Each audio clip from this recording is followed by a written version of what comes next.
जय भीम, नमो बुद्धाय सर्वांना. रमा कांबळे या आमच्या फॅमिली यूट्यूब चॅनलमध्ये आपलं सर्वांचं स्वागत आहे.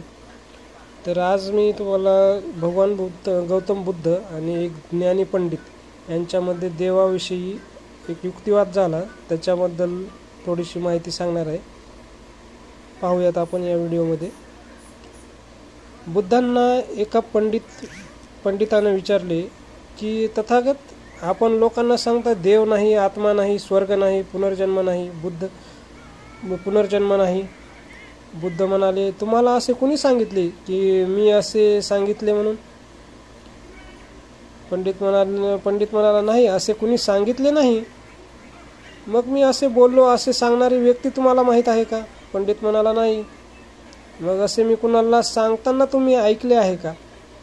पंडित म्हणाला, नाही. तथागत मी लोकांच्या चर्चेतून तसेच ऐकले आहे. तसे नसले तर तुम्ही काय सांगता? तथागत म्हणाले, मी माणसाला वास्तव सत्य स्वीकारायला सांगतो. पंडित म्हणाला, मला सोपे करून सांगसाल का? मग तथागत म्हणाले, माणसाला 5 बाह्य ज्ञानेंद्रिय आहेत ज्याद्वारे माणूस सत्य जाणतो. एक म्हणजे डोळे, कान, नाक, जीभ आणि त्वचा. माणूस डोळ्याने बघतो, कानाने आवाज ऐकतो, नाकानं वास घेतो, जिभेने चव घेतो आणि त्वचेने स्पर्श जाणवतो. या 5 ज्ञानेंद्रियापैकी कधीकधी 2 किंवा 3 ज्ञानेंद्रियाचा वापर करून माणूस सत्य जाणतो. पंडित विचारतो, कसे? पाणी डोळ्याने दिसतं, पण ते थंड की गरम हे बघायला त्वचेची मदत घ्यावी लागते. गोड की खारट कळायला जिभेची मदत घ्यावी लागते. पंडित म्हणाला, बरोबर. मग देव असण्याचा आणि नसण्याचा याच्यात संबंध काय?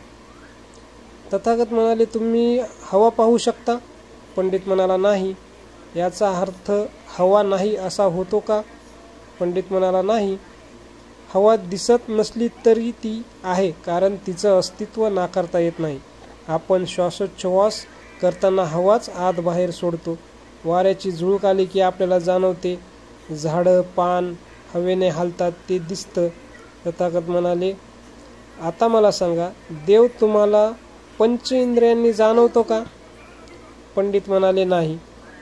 तुम्ही प्रत्यक्षात देव पाहिला आहे का? पंडित म्हणाला, नाही.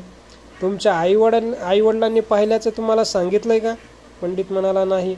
मग पूर्वजापैकी कुणी पाहिल्याचं ऐकलंत का? पंडित म्हणाला, नाही. मग तथागत म्हणाले, आजवर कुणीच पाहिलं नाही. आपल्या कुठल्याच ज्ञानेंद्रियांनी जे जाणवता येत नाही ते सत्य नाही, त्याला गृहीत धरायचं नाही, त्याचा उपयोग नाही. ज्ञानी पंडिताला बऱ्यापैकी पटायला लागलं होतं, तरी त्यानं प्रश्न विचारला, तथागत, ठीक आहे, पण मग आपण जिवंत आहोत याचा अर्थ आपल्यात आत्मा आहे हे तरी तुम्ही मान्य कराल की नाही? तथागत पंडिताला म्हणाले, तुम्ही सांगता आत्मा अमर आहे, तो कधीच मरत नाही. पंडित म्हणाला, हो, बरोबर आहे. मग तथागत म्हणाले, मला सांगा, माणूस मरतो म्हणजे काय? पंडित म्हणाला, आत्मा त्या माणसातून निघून गेला की माणूस मरतो. मग तथागत म्हणाले, मला सांगा, आत्मा शरीर सोडतो की शरीर आत्मा सोडतो? पंडित, आत्मा शरीर सोडतो. का सोडतो आत्मा शरीर? त्याला काय कंटाळा आला? पंडित, माणसाचं आयुष्य संपल्यावर. तथागत म्हणाले, असं असेल तर सगळी माणसं 100 वर्ष जगली पाहिजे. अपघात, आजार झाल्यावरही उपचार न करता जगली पाहिजे. पंडितजी, तथागत, बरोबर आहे तुमचं, पण माणसात जीव आहे त्याला काय म्हणाल?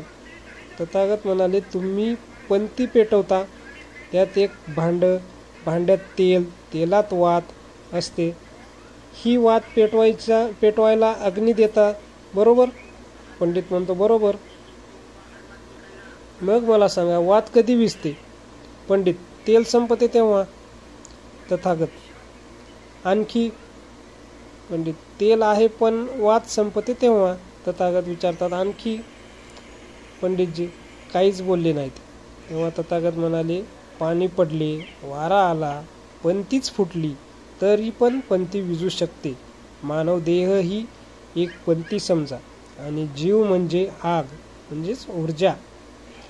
सजीवाचा देह 4 तत्वांनी बनलेला आहे. पृथ्वी म्हणजे घनरूप पदार्थामध्ये, आप म्हणजे द्रवरूप पदार्थ पाणी, स्निग्ध तेल अशापैकी, वायू म्हणजे वारा म्हणजे आपण जो श्वासोच्छवास घेतो तो, तेज ऊर्जा, उष्णता जी आपल्या शरीरामध्ये उष्णता असते ती. या 4 पैकी एक पदार्थ वेगळा केला की माणूस मरतो, ऊर्जा बनणे थांबते. यालाच म्हणतात माणूस मरणे. सजीव माणूस मेल्यानंतरचा जो आत्मा आहे, तुम्ही म्हणता तो देव सारखाच अस्तित्वहीन आहे. देव आहे की नाही, आत्मा आहे की नाही, या निरर्थक गोष्टीसाठी धम्म वेळ वाया घालवित नाही. धम्म माणूस जन्मल्यापासून मरेपर्यंत माणसानं कसं जगावं याचं मार्गदर्शन करतो. काय कर्म केल्यावर काय परिणाम होतात ते सांगतो. धम्म जिवंतपणी स्वर्ग उपभोगण्याची माणसाला संधी उपलब्ध करून देतो आणि जिवंतपणी याच जन्मात अज्ञानामुळं नरक भोगावा लागू नये म्हणून मार्गदर्शन देतो. अंधारातून प्रकाशाकडे जाणे म्हणजे धम्म. जगातील कुठल्याही मानवाला मार्गदर्शक आहे. अशा प्रकारे हे गौतम बुद्धांचं उत्तर त्या पंडितांनी दिलं होतं. तर ही कथा तुम्हाला आवडल्यास आमच्या चॅनलला लाईक करा, शेअर करा आणि सबस्क्राईब करा. अजून काही विषयावर तुम्हाला माहिती हवी असल्यास आम्हाला कमेंट करा. आम्ही तुम्हाला नक्कीच त्या विषयावर माहिती देण्याचा प्रयत्न करू. जय भीम, नमो बुद्धाय, धन्यवाद.